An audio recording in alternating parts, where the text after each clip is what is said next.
Now we will discuss the types of production function.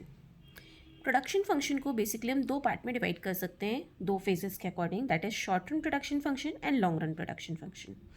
Short run production function का second name है variable proportion type. Basically, it refers to a situation when output is increased by changing only one input while keeping other input unchanged.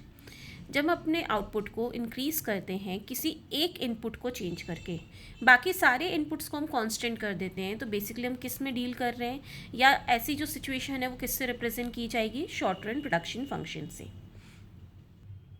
ये जो relationship है ये हमको law of variable proportion that is LVP से हम explain कर सकते हैं, जो अभी हम आगे इस वीडियो में डिस्कस करेंगे। सेकेंड टाइप है प्रोडक्शन फंक्शन का लॉन्ग रन प्रोडक्शन फंक्शन, जिसको कांस्टेंट प्रपोर्शन टाइप भी बोला जाता है। It refers to a situation when output is increased by increasing all the inputs simultaneously and in the same proportion. Basically ये कैसी situation को refer करता है, जब हम आउटपुट को इंक्रीज करते हैं लेकिन अपने सारे इनपुट्स को एक साथ चेंज करके, सारे इनपुट्स में एक साथ हम इंक्रीमेंट लाते हैं बट सेम प्रपोर्शन में। इसके रिलेशनशिप को एक्सप्लेन करने के लिए जो लॉ बनाया गया है वो है law of return to scale. Next point है concept of product. Product or output refers to the volume of goods produced by a firm or an industry during a specified period of time. एक particular time period में एक industry जो भी volume of goods produce करती है उसको हम क्या बोलते हैं, प्रोडक्ट या आउटपुट। बेसिकली प्रोडक्ट को तीन डिफरेंट एंगल से हम स्टडी कर सकते हैं, that is total product, marginal product and average product. सबसे पहले बात करते हैं टोटल प्रोडक्ट की। It refers to total quantity of goods produced by a firm during a given period of time with given number of inputs. Particular inputs को use करके एक particular time period के अंदर ओवरऑल जितनी भी quantity goods की एक firm produce कर सकती है उसको हम क्या बोलते हैं, इट्स अ टोटल प्रोडक्ट, जिसको शॉर्ट में TP भी बोला जाता है। टोटल प्रोडक्ट को हम टोटल फिजिकल प्रोडक्ट भी बोल सकते हैं, शॉर्ट में TPP बोलेंगे, या टोटल रिटर्न या टोटल आउटपुट भी बोल सकते हैं। Next point is average product. It refers to output per unit of variable input. Basically जब हम टोटल प्रोडक्ट को या टोटल फिजिकल प्रोडक्ट को यूनिट ऑफ वेरिएबल फैक्टर से डिवाइड करते हैं तो जो हमको एवरेज वैल्यू मिलती है उसको हम क्या बोलते हैं, it's a average product that is AP। Formula क्या होगा AP का, TP divided by variable factor. और अगर हम इस चीज़ को क्रॉस मल्टीप्लाई करें यहाँ से यहाँ, तो बेसिकली AP को जब हम वेरिएबल फैक्टर से मल्टीप्लाई करेंगे तो हमको क्या मिल जाएगा, TP।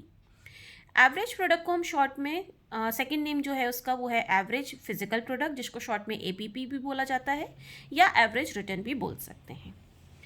Next point is marginal product. Marginal product refers to addition to total product when only one unit of variable factor is employed. मतलब वेरिएबल फैक्टर की एक एक्स्ट्रा यूनिट इंक्रीज करके जो हम टोटल प्रोडक्ट में चेंज ला सकते हैं उसको हम क्या बोलेंगे, उसके डिफरेंस को हम क्या बोलेंगे, that is the marginal product.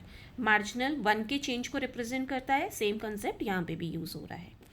Formula क्या होगा MP का, MP N का मतलब होगा nth unit of variable factor पे हम मार्जिनल प्रोडक्ट निकाल रहे हैं। MPN will be equal to TPN minus TPN minus 1। मतलब nth unit of variable factor पे जो हमारा टोटल प्रोडक्शन है माइनस N-1 यूनिट पे जो हमारा टोटल प्रोडक्शन है, इन दोनों की वैल्यूज़ को हम जब हम माइनस करेंगे तो हमको क्या मिलेगा, मार्जिनल प्रोडक्ट। लाइक से फॉर एग्जांपल हमको यहाँ पे दिया हुआ है कि हमारे पास 10 लेबर हैं जिनसे हम 60 kgs ऑफ राइस प्रोड्यूस कर पाते हैं। अगर टोटल अब हमारे पास 11 लेबर्स हो जाती हैं तो हमारा प्रोडक्शन कितना हो रहा है, 67 kgs ऑफ राइस। मतलब एक लेबर हमने इंक्रीज़ की, तो 11th लेबर पे बेसिकली हमारा MP क्या होगा, MP11 will be equal to TP11 minus TP11 minus 1 that is 10। तो टोटल प्रोडक्शन हमारा 11 लेबर्स के साथ में कितना है, 67 kg, और जब हमारे पास 10 लेबर थी तब हमारा प्रोडक्शन कितना था, 60 kg। Therefore 67 minus 60 will give us 7 kgs। तो मार्जिनल प्रोडक्शन हमारा कितना हुआ, 11th लेबर की वजह से 7 kgs। एक फॉर्मूला और है MP का जो हम यूज़ करते हैं क्वेश्चंस में, that is change in total product upon change in units of variable factor. Basically ये फॉर्मूला तब काम में आएगा जब वेरिएबल फैक्टर के बीच का जो चेंज है वो 1 की जगह अगर किसी और नंबर से चेंज हो रहा है, इन दैट केस हमको ये कंपलसरी यही फॉर्मूला यूज़ करना पड़ेगा, तब हम पहले वाला फॉर्मूला यूज़ नहीं कर सकते। इसलिए हमको ये चीज़ ध्यान रखनी है कि वेरिएबल फैक्टर में कितने नंबर से चेंज आ रहा है। लाइक इसके नीचे जो हमको एग्जाम्पल दिया है फॉर्मूले के नीचे, उसमें लेबर्स में जो चेंज आ रहा है वो 3 लेबर्स का चेंज है। इससे पहले जो हमने क्वेश्चन डिस्कस किया उसमें 1 लेबर का चेंज था। 1 यूनिट से अगर वेरिएबल फैक्टर हमारा चेंज होता है, इन दैट केस हम कोई भी फॉर्मूला यूज़ करेंगे, हमारा आंसर वेरी नहीं करेगा, करेक्ट आंसर मिलेगा। बट अगर 1 की जगह किसी और नंबर से हमारे वेरिएबल फैक्टर में चेंज आता है, इन दैट केस कंपलसरी हमको यही फॉर्मूला यूज़ करना पड़ेगा। अपार्ट फ्रॉम दैट, जब भी हम एमपी को क्यूमुलेटिव करके सम अप करेंगे तो उससे हमको क्या मिलेगा, total production, that is TP. मतलब MP1 up to MP n सारे मार्जिनल प्रोडक्ट की वैल्यूज़ को अगर हम प्लस करते हैं तो हमको क्या मिलेगा, उससे total production. Now we will discuss return to a factor और law of variable proportion, that is LVP। LVP के कुछ और भी सिनोनिम्स हैं, like law of return to a factor या रिटर्न टू वेरिएबल फैक्टर, कोई भी नाम हम इसमें यूज़ कर सकते हैं। सबसे पहले डिस्कस करते हैं स्टेटमेंट ऑफ LVP।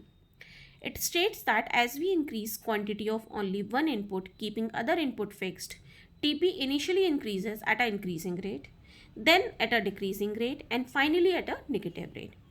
LVP क्या बताता है हमको कि अगर हम किसी एक पर्टिकुलर वेरिएबल फैक्टर की क्वांटिटी को इंक्रीज़ करते हैं बाकी सारे इनपुट्स को फिक्स्ड रख के, तो जो हमारा TP है वो इनिशियली इंक्रीज़ एकदम से बहुत ज़्यादा करेगा इंक्रीजिंग रेट पे, उसके बाद इंक्रीज करेगा लेकिन पहले से थोड़ा कम, that is at decreasing rate, और फाइनली नेगेटिव रेट पे, मतलब डिक्लाइन करने लगेगा। बेसिकली जो LVP हम लॉ यूज़ कर रहे हैं, इससे हम TP और MP को यूज़ करके इन दोनों के बीच का रिलेशनशिप स्टेब्लिश करेंगे। अकॉर्डिंग टू LVP, TP और MP के 3 फेजेस डेवलप होते हैं रिलेशनशिप के। फर्स्ट इज TP इंक्रीज करता है इंक्रीजिंग रेट पे, जब TP इंक्रीज करता है इंक्रीजिंग रेट पे तो MP भी इंक्रीज करता है। सेकेंड फेज में जब TP इंक्रीज करता है डिक्रीजिंग रेट पे तो MP डिक्रीज होता है लेकिन पॉजिटिव होता है। एंड थर्ड फेज में जब TP फॉल करता है तो फाइनली MP क्या होता है, हमारा नेगेटिव हो जाता है। इन फेजेस को भी हम आगे डिटेल में डिस्कस करेंगे। पहले बात करते हैं अजम्पशंस ऑफ LVP की।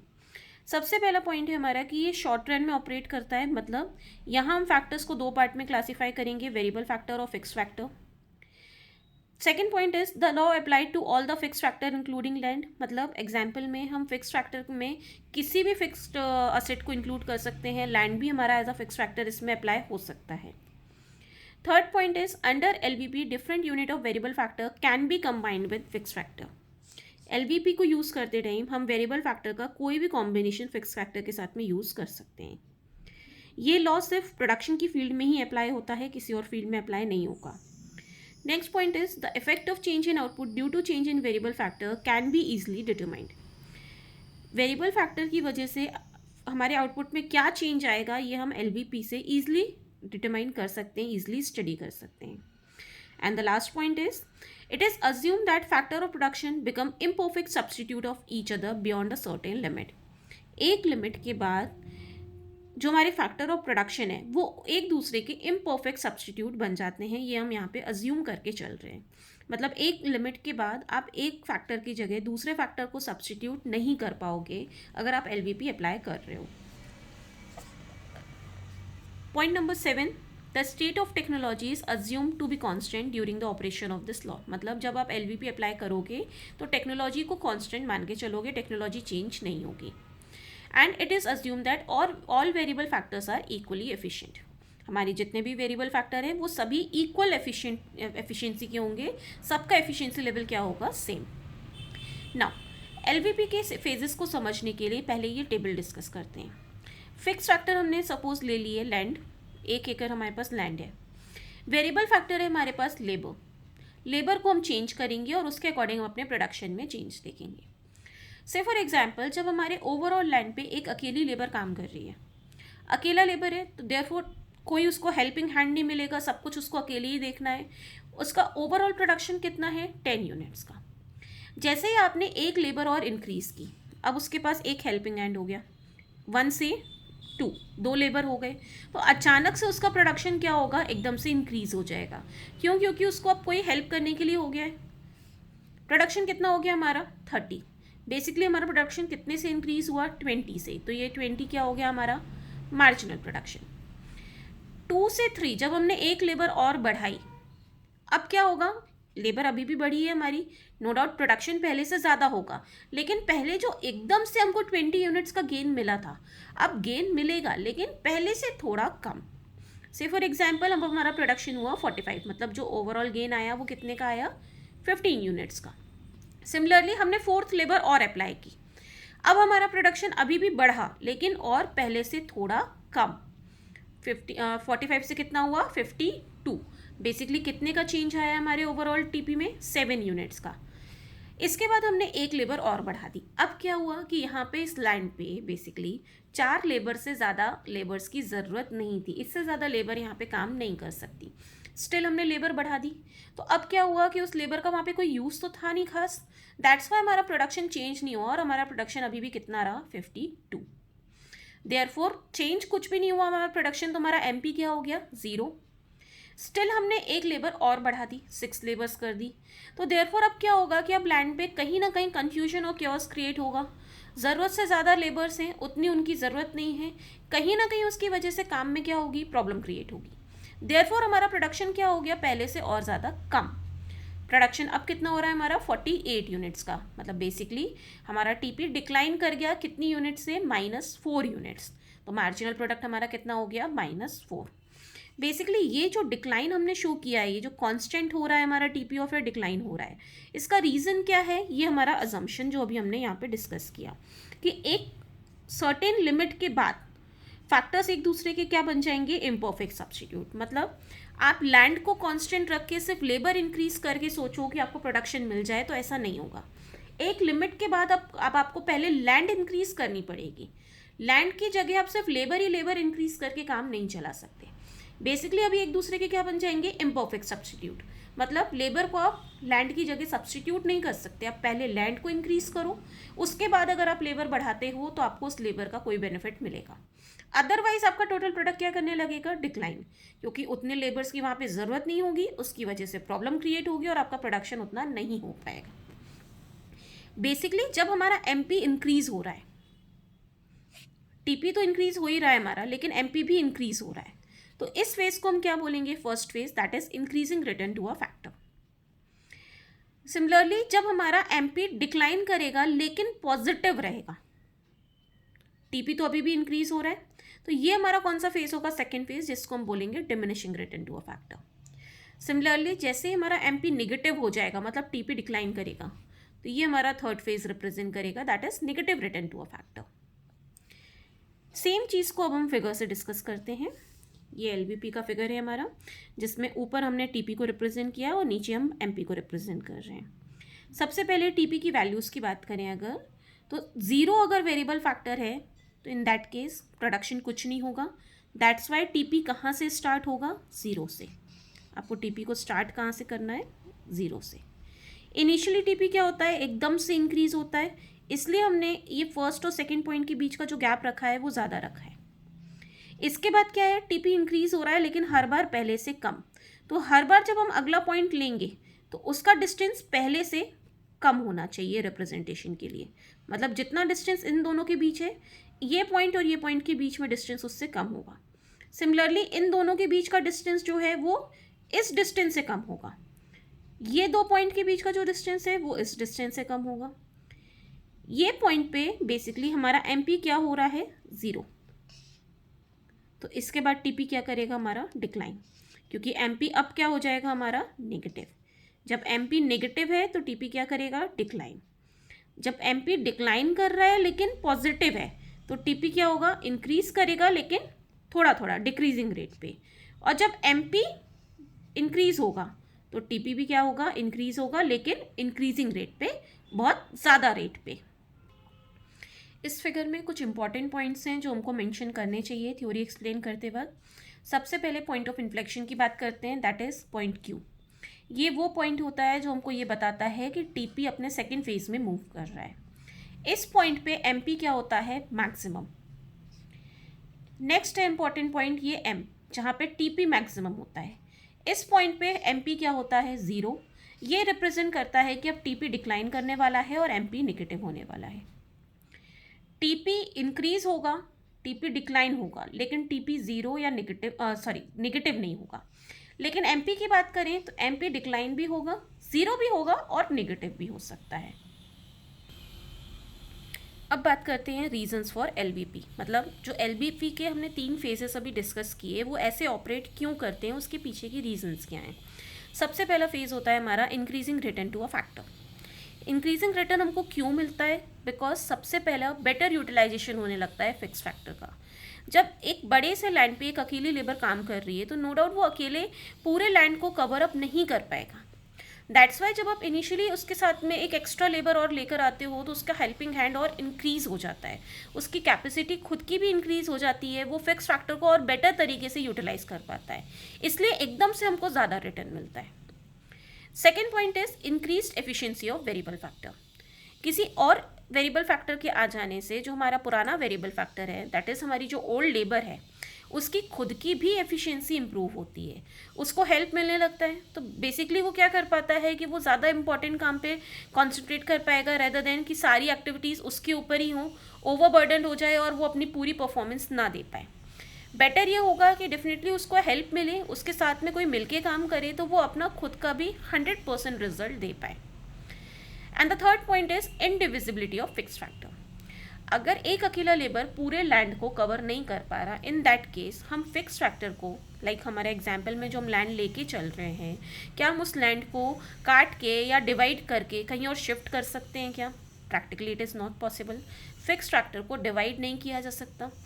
दैट्स वाई हो सकता हो कि अकेला लेबर जब पूरी लैंड को कवर नहीं कर पा रहा है तो हमको जो आउटपुट मिल रहा है डेफिनेटली हमारी प्रोडक्शन कैपेसिटी से कम मिल रहा है। तो जैसे ही आप लेबर इंक्रीज करोगे, बिकॉज फिक्स फैक्टर तो डिवाइड हो नहीं सकता था, तो ये पॉइंट जो है हमारा ये कवर अप हो जाएगा और हमारा फिक्स फैक्टर पूरी तरीके से यूटिलाइज होने लगेगा। जैसे ही हमारा फिक्स फैक्टर पूरी तरीके से यूटिलाइज होगा, हमारा प्रोडक्शन अचानक से इंक्रीज होगा।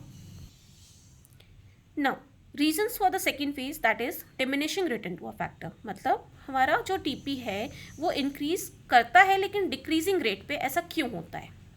First point is optimum combination of factor. Basically जो वेरिएबल फैक्टर और फिक्स फैक्टर के कॉम्बिनेशन हम सेटअप कर रहे हैं, हम उसके ऑप्टिमम कॉम्बिनेशन की तरफ अप्रोच करने लगते हैं।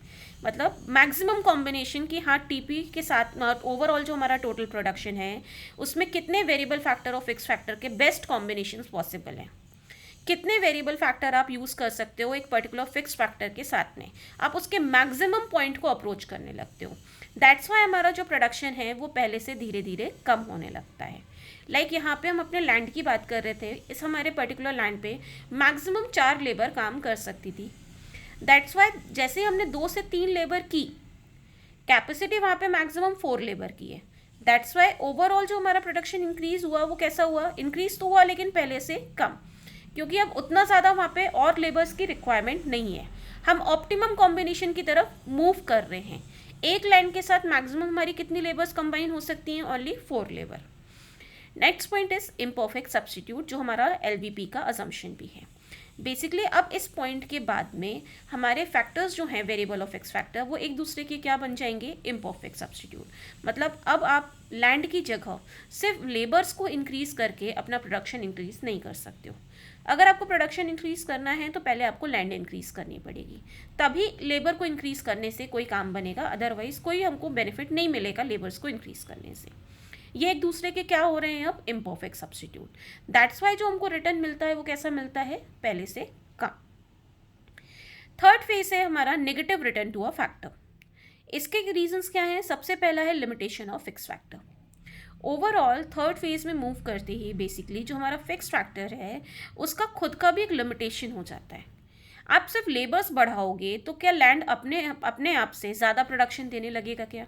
एक पर्टिकुलर लैंड की जितनी कैपेसिटी है, प्रोडक्शन तो उससे उतना ही पॉसिबल है ना। फिक्स फैक्टर के भी अपने कुछ लिमिटेशंस होते हैं। एक पर्टिकुलर अगर मशीन है तो वो एक पर्टिकुलर टाइम में कितने प्रोडक्शन दे सकती है, कितनी यूनिट्स दे सकती है, ये मशीन की खुद की कैपेसिटी पे भी डिपेंड करेगा। मशीन की कैपेसिटी से ज़्यादा आप प्रोडक्शन सिर्फ वेरिएबल फैक्टर्स को इंक्रीज करके नहीं कर सकते। देयरफॉर फिक्स फैक्टर के खुद के जो लिमिटेशंस हैं वो हमको कहाँ लेके जाते हैं? नेगेटिव रिटर्न में। Next point is poor coordination between variable and fix factor. अब जितने वेरिएबल फैक्टर्स की वहाँ पे ज़रूरत है उससे ज़्यादा हमने एम्प्लॉय कर रखे हैं, मतलब जितने लेबर्स हमको रिक्वायर्ड थे उससे ज़्यादा लेबर हैं। एक्सेस लेबर होने की वजह से अल्टीमेटली हमारे लेबर्स का और लैंड का आपस का जो कोऑर्डिनेशन है वो क्या होगा? Decrease.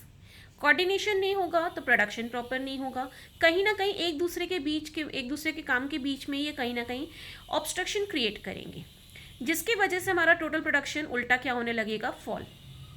And the last point is decrease in efficiency of variable factor. Continuously variable factors को इंक्रीज करने से वेरिएबल फैक्टर की खुद की एफिशिएंसी भी क्या हो जाती है, रिड्यूस।